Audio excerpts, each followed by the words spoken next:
My name is Peter J. Cranford, and this is my associate, Dr. Jonathan Grant. And we're here on the spectacular Isle of Cumbrae investigating populations of the North Atlantic sea scallop, which is an incredible feat in itself, considering they don't even exist here. The scallop likes a wide variety of food sources that it has bountiful access to in the waters. So we took the best ones and offered them a range between aged kelp, dissolved organic matter that they can get from the water or from the sediments, and a nice healthy range of phytoplankton. The organic matter seemed to be quite nutritionally beneficial, whereas the phytoplankton was in much higher abundance. We are here to determine which is its favourites. We set up some tanks and explored what they like to eat over an 8-week period. Let's take a look at that then, shall we?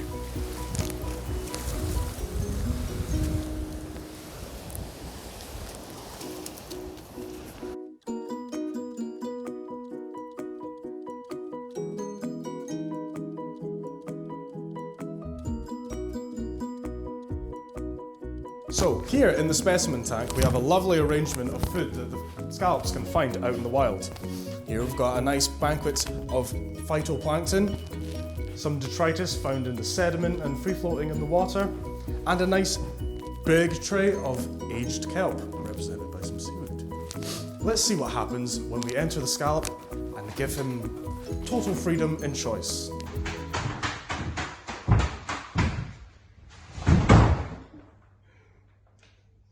Now let's see what happens when the phytoplankton is not in high abundance.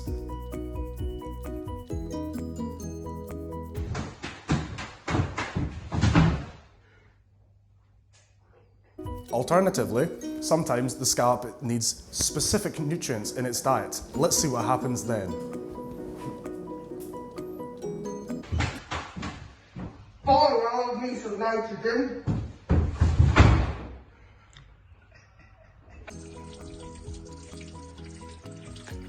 So here we are with our resident scallop expert, Dr. S. Scallop. Tell us more about these fascinating creatures. Well, scallops are found in every ocean in the world. They are primarily mobile bivalves that move through jet propulsion. Essentially just means they clap their shells to move, as you can see in this exciting video. Exciting stuff! Scallops have up to 200 eyes that are located on their mantle. These are quite primitive eyes, however, that can only really detect light, dark, and some movement.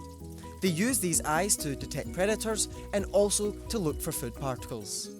They also have many tentacles around their mantle that they use to catch these food particles and move into their mouth. Fascinating stuff, Doctor. Thank you very much. Now, on to the next bit. So as we've observed, these scallops like a range of food, but in different scenarios. Typically they'll eat phytoplankton as it's relatively abundant in the seas and they can eat it quite easily.